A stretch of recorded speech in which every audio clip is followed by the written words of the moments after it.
Okay. 1980 Fiat Spider, new radiator. We just drained it, and we're going to take off the fan and the tubes. Okay, now we got all the hoses off. We are going to drain the engine of the coolant. There should be a, what's it called? Screw under the exhaust manifold. Okay, so down under the exhaust manifold, take it off, and it drained all of the coolant from out the engine. So now we're going to run a hose through here to push everything out, just flush it out.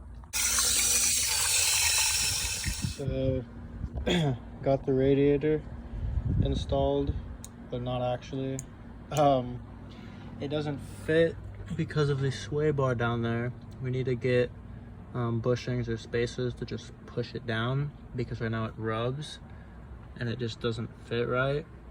So once we move the sway bar down a little bit, it should fit, because it seems fine right there. But then when you move to this side, that was a pain to get on, and there's no room. And if that sway bar moves at all when driving, that's gonna mess up the radiator. Yeah.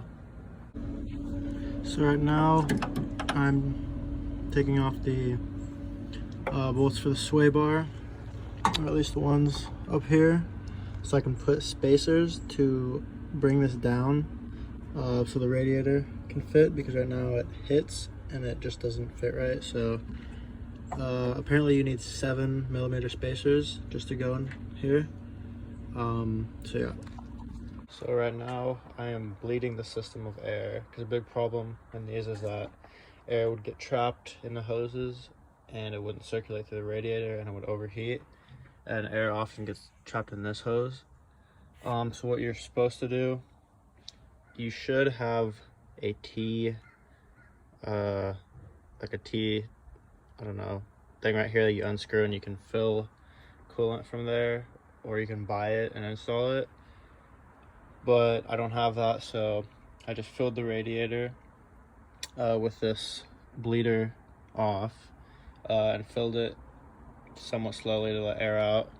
And then once coolant started coming out of there, you should squeeze all the tubes as you're filling it, try to get as much air out.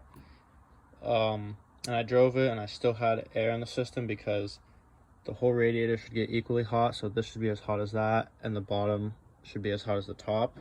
But if the bottom's cold, that means it's not circulating.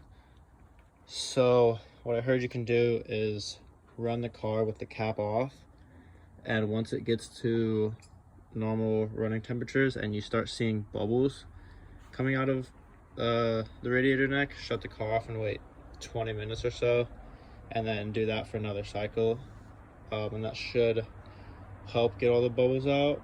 So you have to make sure you get all the bubbles out of the system, or else it'll overheat. So I was having some issues with bleeding the system for air, because it just wouldn't circulate. The bottom of the radiator wouldn't get as hot as the top. And so I just couldn't figure out really, so I decided to test the new thermostat by putting it in boiling water and seeing if it opened, and it never did open, which means it's just defective, because it should open at about 175 degrees.